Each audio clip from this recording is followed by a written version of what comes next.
Okay, what's the major difference between physical and chemical changes? A chemical change changes the composition and the physical change doesn't. Okay, so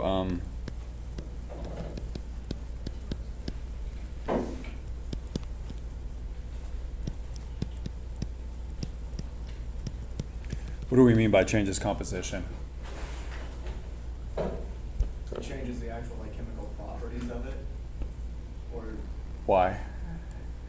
because it undergoes chemical change, I guess. It creates byproducts or releases certain things or It changes matter's composition. yeah.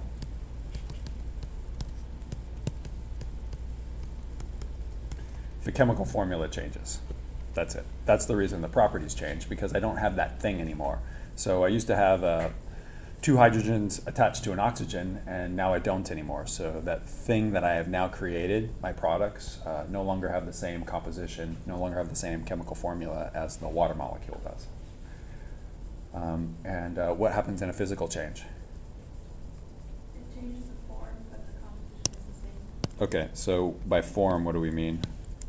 State. matter. State, yeah. So solid, liquid, gas, just changes the state. Question, what about plasma on that? There's no reason for us to talk about plasma. It's not that you're not going to encounter plasma, it's just that it's just a unique state of matter that isn't super important to us at this point. All it is the electrons are being tossed about, Right. but I'm not changing the actual substance. It's still just a different state of matter. And when you cool everything off, it just goes back to the way it was before. How about these? What are the three things that let you know that a chemical reaction probably just occurred? Color. Okay, so I had a color change, A precipitant. a It's in a solid and a liquid. precipitate form. Yep, there's the solid and the liquid. The abbreviation for precipitate in chemistry is PPT because we can't spell. And what else? Presence of gas. Yep, gas.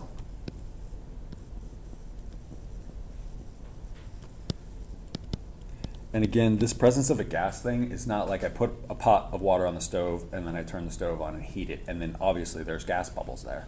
This is, I mixed two things together that were just sitting there at room temperature, and all of a sudden gas bubbles formed. Term for a unit? Standard measurement.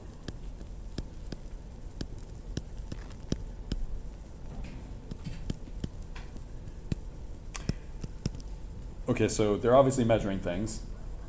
That's what units are, but I also need to make sure that they're standardized. And why are these things important? So everybody's more or less on the same page. That's it, exactly. Everybody's on the same page. If somebody told you that they were 75 stones, you'd, like, I don't know what that means. And so you'd like to know exactly what it is that they're talking about. Why was the metric system developed? To make sure everybody was on the same page. Two reasons. One, same page. Everybody's on the same page. So we've standardized it. And the other reason? It's more accurate. Not that it's more accurate, it's just that it's easier. You don't have to remember all of those arcane units, like what a league is or a fathom, things like that. Just made it all simple. So, and what's the whole system based on? 10. I just multiply or divide by 10, basically moving the decimal place from spot to spot. So that's the other nice thing about it. The actual numbers don't change. If it's 5,280 grams, it's still 5,280. That 520 or 80 numbers are still there. I'm just moving the decimal place back and forth across them. Decimal format for this first one. What do I write down here?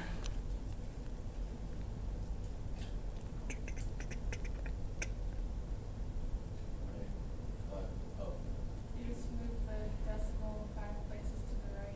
So 235,800. Are you good with that? Do I smack a decimal place down there?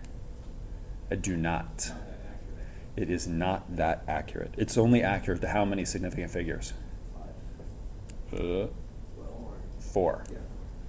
So if I put a decimal place after that second 0, then it would be accurate to 7 or 6, and it's not.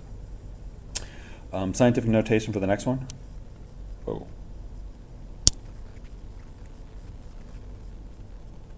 6.5895 times 10 to the 4th. Times 10 to the 4th. Okay, so why are we doing this? What does this little thing right here mean? Means take whatever you have to the 4th power of 10. Okay, easy way to say that? What's a way a third grader would understand? What am I actually going to do to 6.5895? Multiply by 10 4 times. Multiply by 10 4 times. And every time I multiply by 10, that decimal place gets moved over one slot. So that's all I'm doing is multiplying or dividing by that 10 value. Okay, next one. What do we got for this decimal format?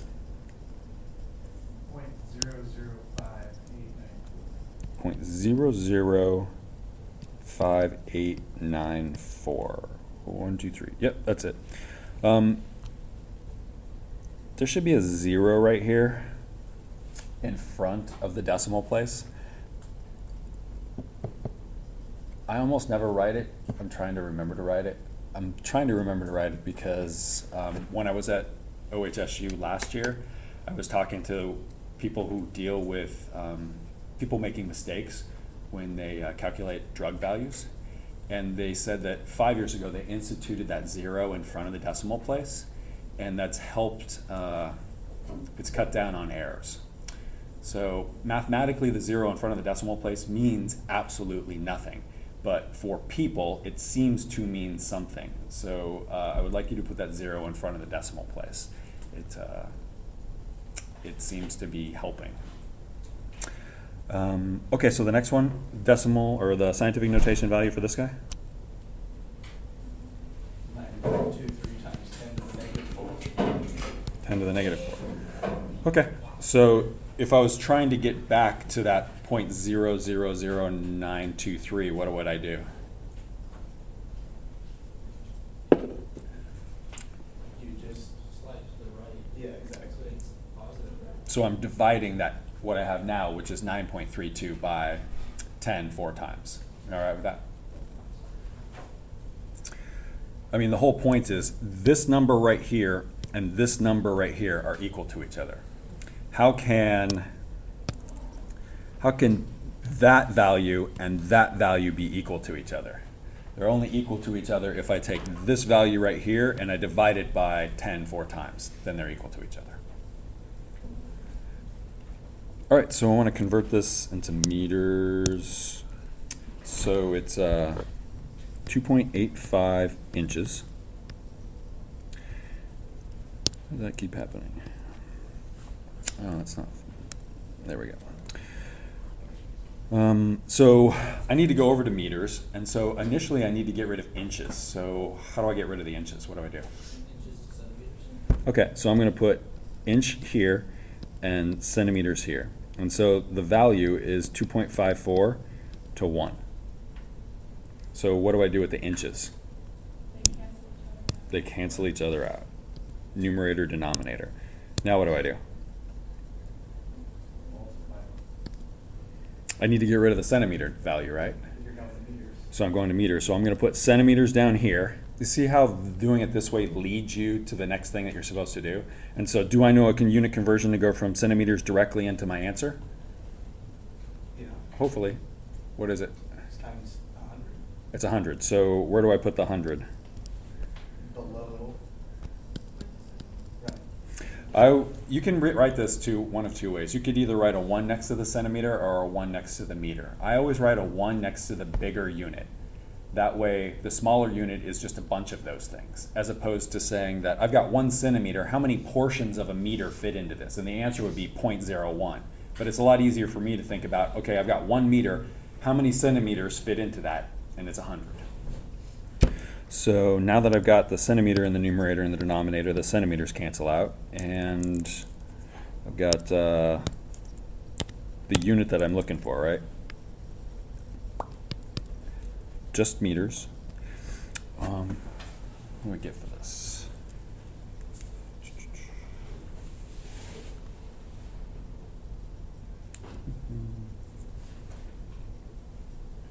$285 times 2.54 divided by 100. So I got 7.239. Are we good with that? Say no. I have a question about that though. What about significant figures? That's my question. Is that the right answer? No. What is the right answer? 0.24. 7.24 meters. That's the answer. How come? Centimeters. Because that 285 gave us 3 significant figures, so I can only report 3 significant figures. Are we supposed to like wait till the very end of the equation to do that? The very absolute last thing that you do before this is my answer, that's the only time you do sig figs. Do not do them in the middle of, let's say you need to do 3 or 4 calculations. Don't do it each time. Just keep all the numbers in the calculator until you're completely finished, and at the very end, then take the significant figures into account. Don't you still need to divide it by 100 though? I already did. Or you did? Yeah. Oh. Did you get 724? Or 0.0724? Because it should be just 100. Everybody's okay with that? I did this right? Yeah, I got it. Yeah. Yeah, I got it. Okay, so I'm going to go from feet per second into miles per hour. So I've got 24.5 feet per second. Is that fast? No? Well, we're going to know here in a second, right? So what do you want to do first? Do you want to get rid of the feet, or do you want to get rid of the seconds?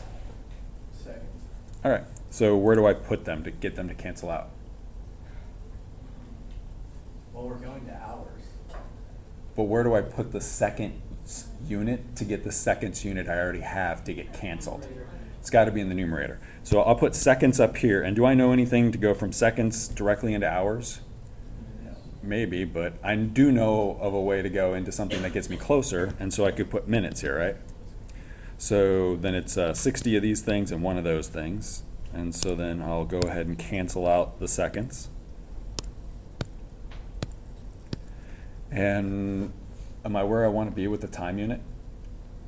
I'm not. So I'm going to do the same thing. I'll put minutes up here, but now I can go into hours. And so 60 of these things and 1 of those things. Oops. And I've just canceled out my seconds and minutes and got myself to hours. So my answer will have the correct denominator. Now I need to get rid of the feet. So do you guys remember what that one is? 5,280. So where's the feet unit go to cancel out? That's gonna, yeah. I need to put feet down here so I can get that feet unit way over there to cancel out. So I'll put, I can actually go directly into a mile with this one. So 1 mile is 5,280 feet. And so then what I've got are all my units canceled out except for the 2 that I'm looking for, which are miles and hours. And so let's see, I got 24.5, 100, divided by 5,280. 16.7. Is that a good answer? 3 sig figs in my, so I got 3 sig figs in my answer. Okay, that looks good. Do you remember me talking to you guys about the pro-calc exam last time? This is an example question, one of the easy example questions. What am I looking for? Milligrams of medication. I'm looking for milligrams. In my answer had better be milligrams. So how am I going to get milligrams? How do I set up my railroad track to give me milligrams? What do I need to do? It looks like I've got a number with liters milliliters and milligrams. So what do I do with these three values? What's a proportion? So you can just set up a proportion, right? So how do I set it up? So you go, let's see, there's 1.5 or there's 20 milligrams per Mhm. 1.5 milliliter. So Right. then if you make it, if you set up that, and then you have 2.6 milliliters with X milligrams in that. Okay, I want to make it super simple for us. So we're going to use this railroad track thing, and we're going to get this answer very easily.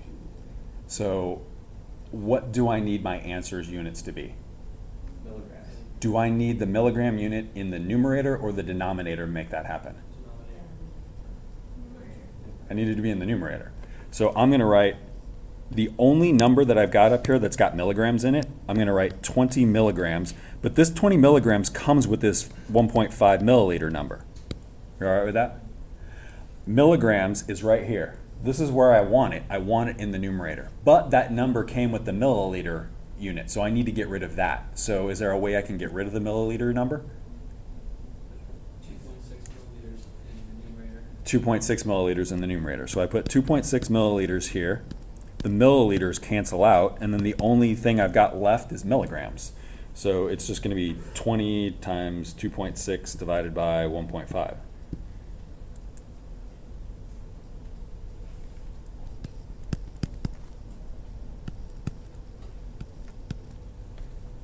So what should my answer be? 34. 35. How about 35?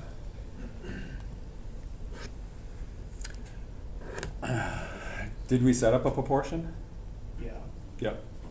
But this is graphically more pleasing to most people, and you kind of can't screw it up because you've canceled the units out that you don't want, and the only one you've got left is the one that you were looking for. So this is in my opinion, the easiest way to calculate these things out, because you're not going to see these things. This is not going to be units that you're going to be used to. You're going to get stuck with things. Does anybody know what a dram is? Yeah. What is it? It's a measure of alcohol. No, not alcohol. It's just a unit. But alcoholic, they've traditionally, the tradition of the dram has been held on to with organic extracts. So you can take like a dandelion and soak it in some alcohol, and the stuff that's in the dandelion, those chemicals, some of them might leach out into the alcohol, and then you can sell that alcohol as a tincture in a certain number of drams. But do you know what it's equal to in milliliters? No. But as long as somebody gives you a unit conversion, it doesn't matter. And then you just set one of these things up and you make the railroad track do your actual proportions for you. Okay.